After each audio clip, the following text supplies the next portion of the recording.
Kindergarten and first grade champions.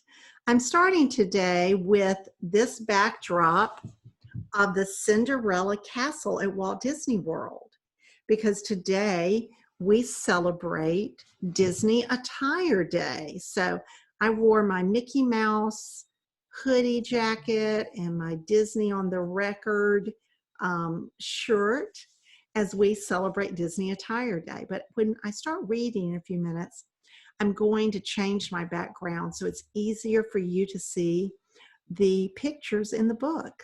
I'm planning to read a book that I've had for a very long time, and it's because it is a book that many children have enjoyed for a long time. And the name of the book is Blueberries for Sal by Robert McCloskey. It's a great book. So I'm going to change my background. I hope you've enjoyed celebrating Disney Attire Day. And let's just see if we can change this up just a little bit so that you'll be able to see the pictures in the book. There we go. That worked. All right, here we are. Excellent. And here is our book, Blueberries for Sal by Robert McCloskey.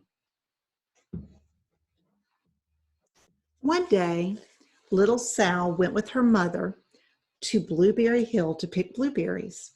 Little Sal brought along her small tin pail, and her mother brought her large tin pail to put berries in. "We will take our berries home and eat them," said her mother. "Then we will have food for the winter." Little Sal picked 3 berries and dropped them in her little tin pail. Kaplink, kaplank, kaplunk. She picked 3 more berries and ate them.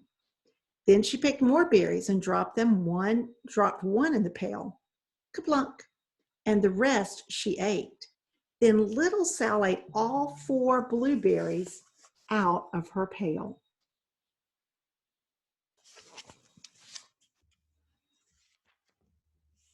Her mother walked slowly through the bushes, picking blueberries as she went and putting them in her pail.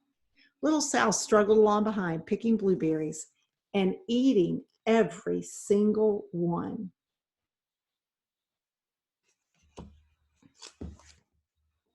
Little Sal hurried ahead and dropped a blueberry in her mother's pail. It didn't sound kaplink because the bottom of the pail was already covered with berries. She reached down inside to get her berry back. Though she really didn't mean to, she pulled out a large handful because there were so many blueberries right up close to the one she had put in.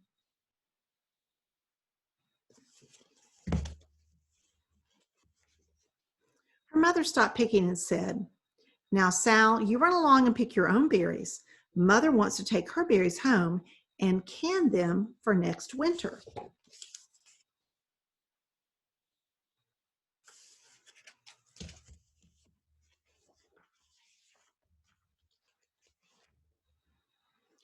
Her mother went back to her picking, but little Sal, because her feet were tired of standing and walking, sat down in the middle of a large clump of bushes and ate blueberries.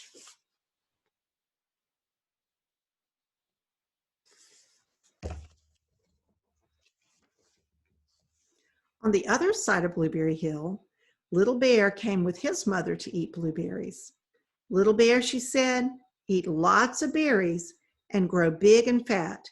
We must store up food for the long, cold winter."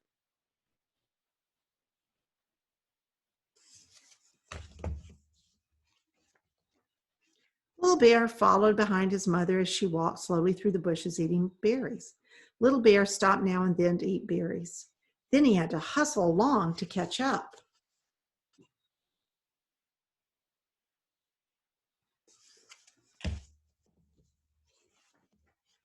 Because his feet were tired of hustling, he picked out a large clump of bushes and sat down right in the middle and ate blueberries.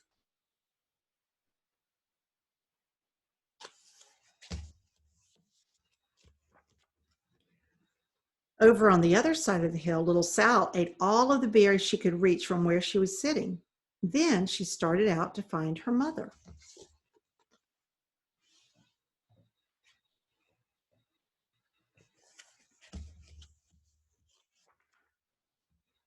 She heard a noise from around a rock and thought, "That is my mother walking along."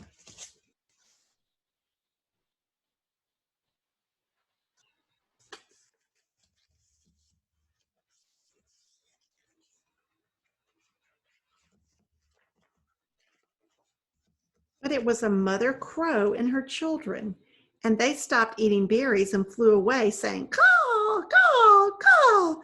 Then she heard another noise in the bushes and thought, "That is surely my mother, and I will go that way."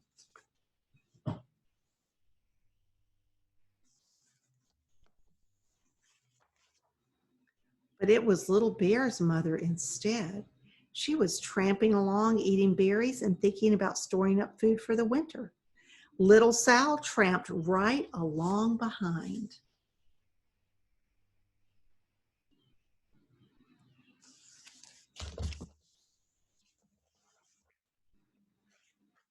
By this time, Little Bear had eaten all the berries he could reach without moving from his clump of bushes. Then he hustled off to catch up with his mother. He hunted and hunted, but his mother was nowhere to be seen. He heard a noise from over a stump and thought, "That is my mother walking along."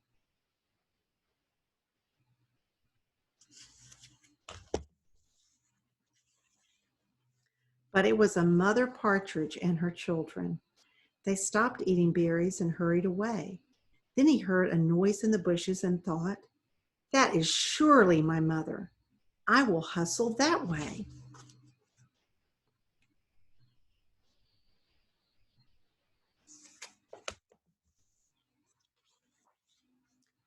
But it was little Sal's mother instead. She was walking along picking berries and thinking about canning them for next winter. Little Bear hustled right along behind.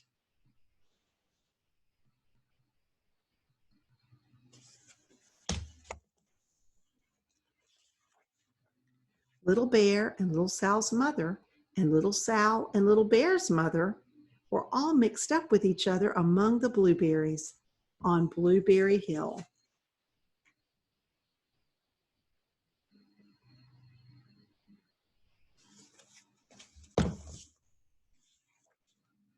Little Bear's mother heard Sal walking along behind and thought it was Little Bear, and she said, "Little Bear, eat all you can possibly hold, Swallow." Little Sal said nothing. She picked 3 berries and dropped them, kaplink, kaplank, kaplunk, in her small tin pail.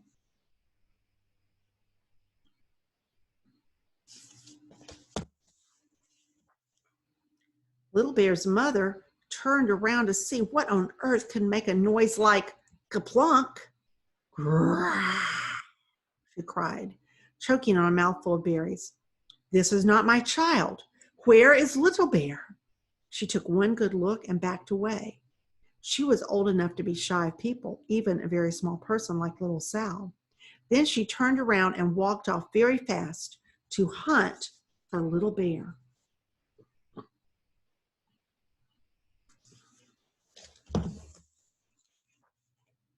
Little Sal's mother heard Little Bear tramping along behind and thought it was little Sal. She kept right on picking and thinking about canning blueberries for next winter.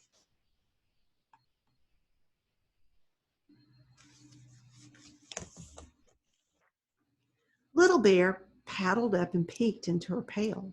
Of course, he only wanted to taste a few of what was inside, but there were so many and they were so close together that he tasted a tremendous mouthful by mistake.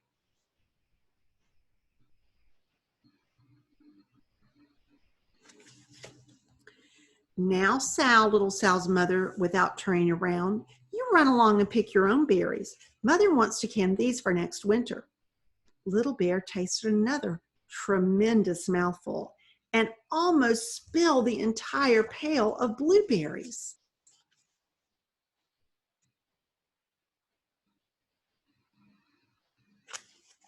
Little Sal's mother turned around and gasped, "My goodness, you are not little Sal. Where is my child?" Little Bear just sat munching and swallowing and licking his lips. Little Sal's mother slowly backed away. She was old enough to be shy of bears, even very small bears like Little Bear. Then she turned and walked away quickly to look for Little Sal.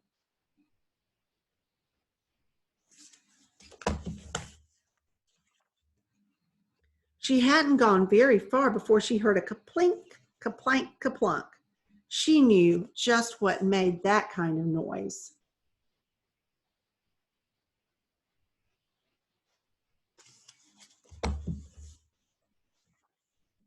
Little Bear's mother had not hunted very long before she heard a hustling sound that stopped now and then to munch and swallow. She knew just what made that kind of a noise.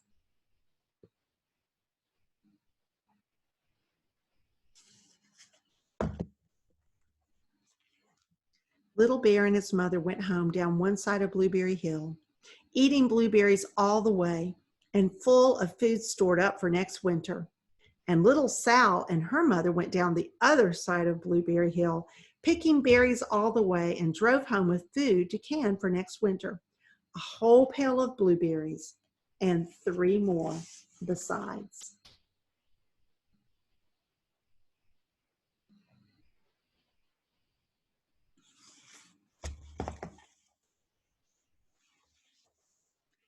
And there they are. Show you some pictures. And here they are canning in their kitchen and making food for the winter. Blueberries for Sal is an award-winning book and a wonderful story. Hopefully, we'll have a chance to share some blueberries together when we return to school, because now is a wonderful time in the summer for blueberries.